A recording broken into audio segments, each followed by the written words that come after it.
This is a camcorder from a long time ago, a distant time. But so is this one. And so is this one. And so is this one. These two are fairly similar though, and I've tried to examine their differences, and I believe I've cracked the code on them. At least, for these two. These other ones will be featured in future videos, so subscribe for more. I'm also going to be doing a lot of videos on things that I've been accumulating for years and years now. So definitely subscribe to this channel. It's free real estate. If you like old electronics and computers and just old things. Or if you just want to see a nerd gab about his collection, one, or in this case, two things at a time. I am Mr. Red, and welcome to Mellowcore.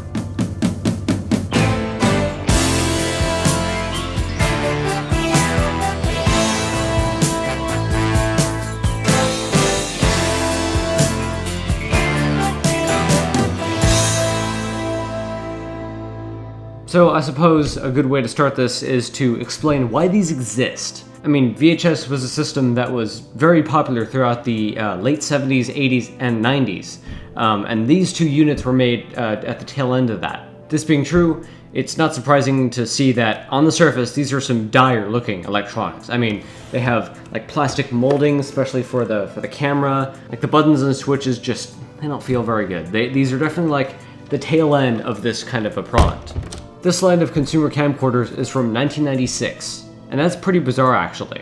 Why? Well, camcorders like this Sony Handycam, which came out in 2000, but camcorders that are just like this, existed, since like 1993, and even since the late 80s. And these being from 1996, this would technically be 3 years before these were even made. This is a high 8 camcorder, and it's an objectively better camcorder than either of these can even dream of being. So, given the choice, why would anyone get a full VHS one? Well, that's kind of a complex question with multiple different answers. For one, VCR units were fantastically expensive for quite some time, definitely in the 70s when they were first introduced, and even so in the 90s when these were made. Now, these being from the late 90s, they weren't exactly as expensive anymore, but they're still like a full VCR unit in here. And that has its advantages, like the second reason anyone would have bought these. These take completely ordinary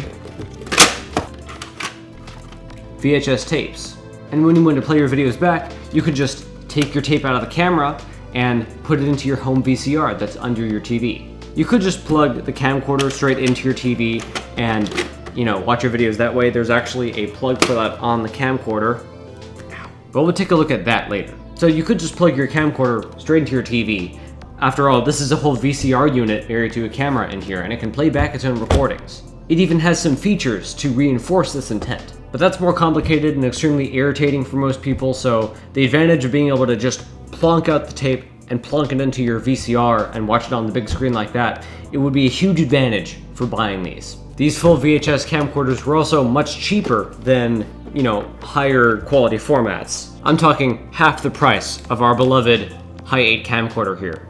These costed about $800 in 1996, plus or minus a hunch to get some of the other options like an LCD screen or a speaker or 72x digital zoom over 24x optical zoom. This has a color viewfinder, this doesn't. And this even has like digital effects, and this even has a titler built into it. So plus or minus a hunch for features you want or maybe didn't need. So a little shy of $1,000, but a high 8 camcorder could cost easily, okay, not easily, but it could cost twice as much. So it's about half the price, and that's also pretty compelling.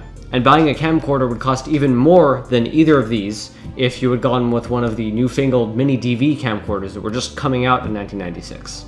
These so-called full VHS camcorders go back to the dawn of the camcorder itself, being traced back to the first camcorder itself, a tape recorder built into a camera unit, fully integrated.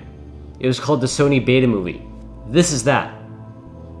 And the tapes it took were called Betamax tapes, and they are another old home recording tape technology, similar enough to VHS, just about a year older.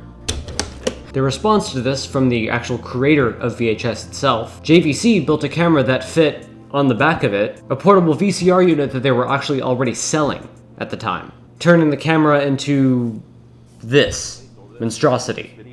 This footage comes courtesy of the cathode ray dude of YouTube, and this is what he, quite reasonably, had to say about it. Sony had produced effectively the world's first camcorder, but JVC wanted to beat them to market. So they took a VCR they were already selling that was a portable, and a camera they were already selling, and they just built this plastic rig to put them together into one unit, which you can put on your shoulder. Now, I always consider this a pathetic attempt by JVC to compete in a market they weren't ready to produce a real product in yet. Oh, crap, I need a new tape.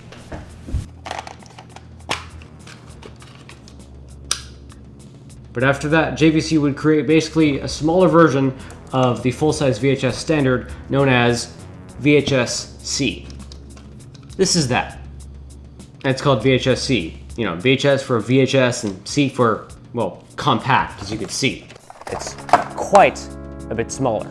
I don't have the adapter that turns this basically into a full-size VHS tape, so it could be played in normal players and cameras, but this is what that looks like. JVC used this new tape technology to make an actual competitor to the Beta movie, which was actually featured in the movie Back to the Future from 1985. That's also when that camcorder came out. But that was in 1985. So you might ask, why would someone buy one of these huge ass things instead of one of the actually more refined versions of that VHS-C camcorder? This is what one of those looks like. Yeah, they got really small.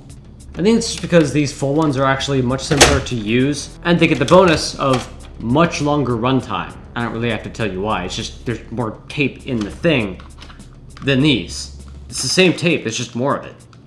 A VHS tape in this camcorder could get up to 4 hours on a single tape in SP mode, which is the only mode that these record in.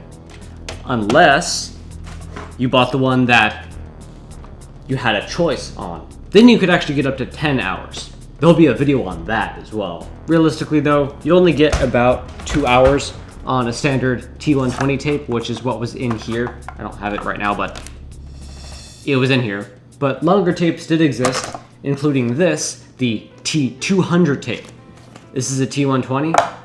This is a T200, which you could get an impressive 10 hours of recording time on that camcorder that I just put back down there. And actually I almost spoke. When I said 4 hours, I meant 3 hours and 20 minutes, because that's what it says on the back of here. Whoops. It's a surprisingly rare type of tape, and it's the longest one they ever made. There'll be a video on this too, trust me. In conclusion to this part, the ability to take out the tape and literally put it into your TV was quite the option for most normal people. And that's why these continue to exist and people continue to buy them even through the digitization of camcorders in the late 90s. And this is where this particular segment of consumer technology seems to have ended up. Not much to do, just press go. And I think that's the story of these camcorders. Cheap and easy. And now that you've met these absolute units, I can start showing you what's different about them, what's cool, and what's awful. The next video will be a deep dive on how it is to actually use these, and the rest. This has been Mr. Red from Mellowcore Productions. See you later, and have fun.